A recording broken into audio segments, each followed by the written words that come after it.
Bienvenue dans cette nouvelle édition du Non-Stop Info. Voici les titres de l'actualité.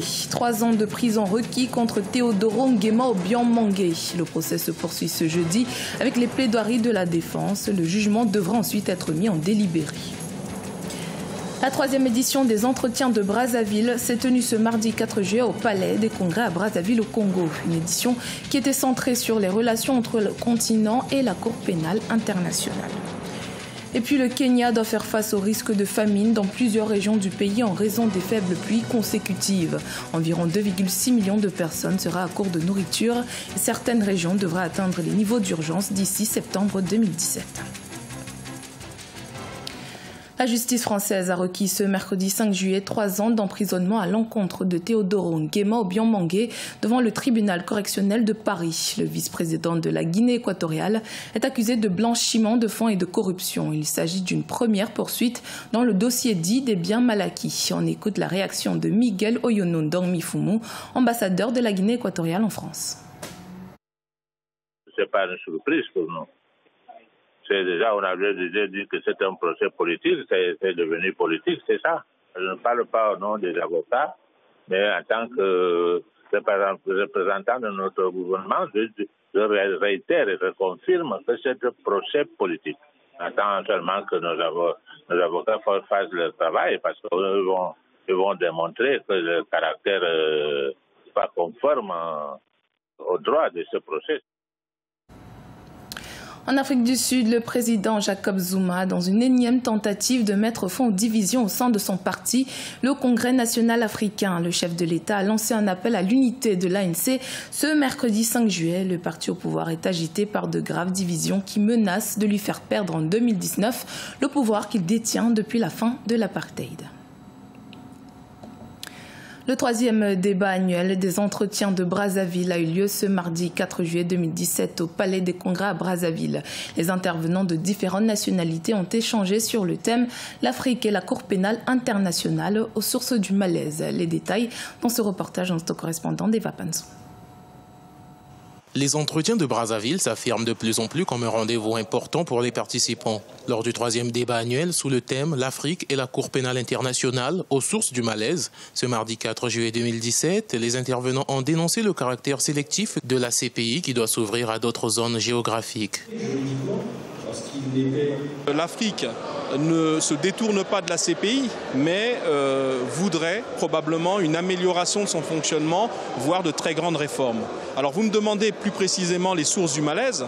Elles sont d'abord liées au fait que, de manière tout à fait matérielle, objective, froide, 35 mis en cause, 35 Africains. Les 4 premiers cas traités par la Cour pénale internationale ont concerné les pays africains. Mais cette Cour n'est qu'un complément des juridictions nationales qui devraient être renforcées.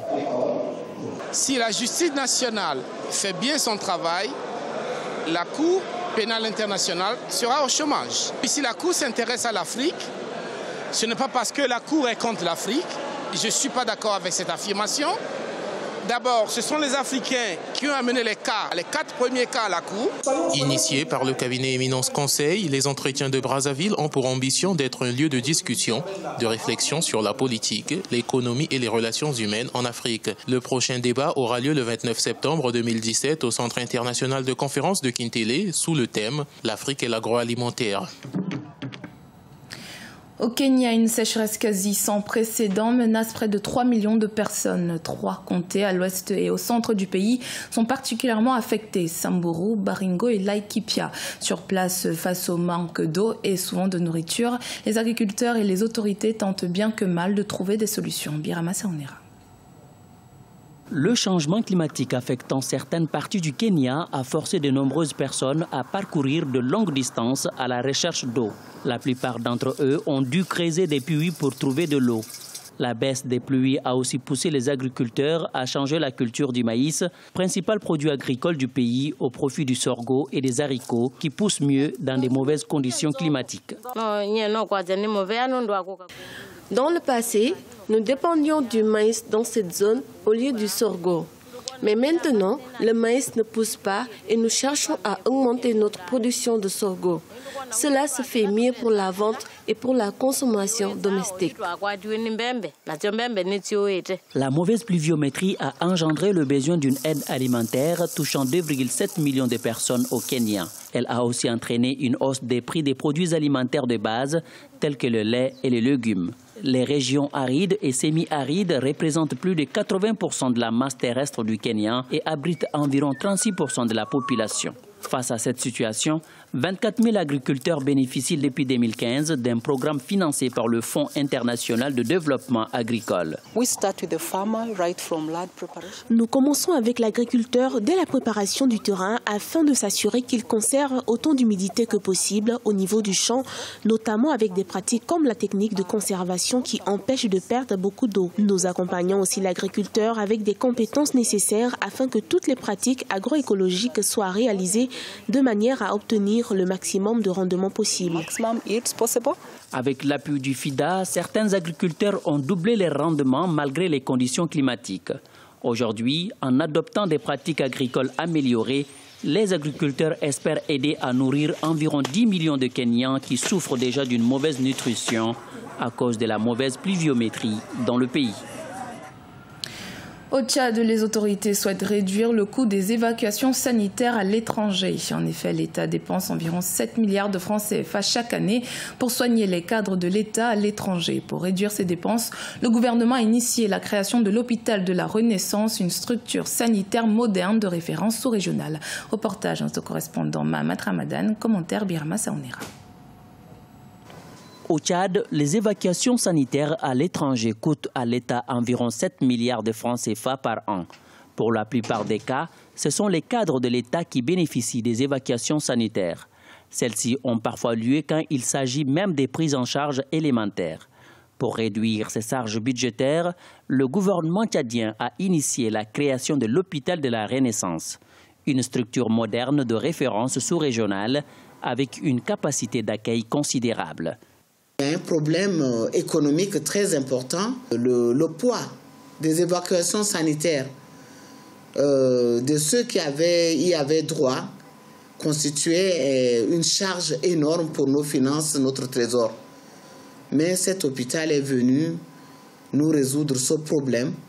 Il y avait en 2014, par exemple, 153 évacuations sanitaires autorisées. En 2015, avec l'hôpital de la Renaissance, nous sommes passés à 76 évacuations autorisées.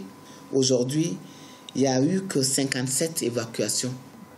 Même si la création de l'hôpital moderne et l'amélioration des plateaux techniques ont permis de réduire significativement les évacuations sanitaires, certains observateurs estiment que la prise en charge des patients dans ces structures de santé ne sont toujours pas accessibles aux Tchadiens moyens. Notre hôpital souffre de deux choses. D'abord, d'une image contrastée auprès de la population. Nous sommes très peu connus et c'est notre faute. On n'a pas fait, pendant toutes ces années, on n'a pas fait des efforts pour vendre l'hôpital. Les directions qui sont succédées n'ont pas fait d'efforts. Le fait que la population tchadienne fasse ce hôpital, considère cet hôpital comme le leur. Il y a encore cette image très très éloignée que les populations pensent que c'est un hôpital de riches. Nous sommes en train de travailler là-dessus pour nous adapter à la population. Au Tchad, la qualité des soins hospitaliers dans les établissements publics est toujours décriée par les patients. Le gouvernement tchadien entend améliorer davantage la qualité des plateaux techniques des soins du pays par une coopération intermédecine avec les pays voisins comme le Cameroun et le Soudan.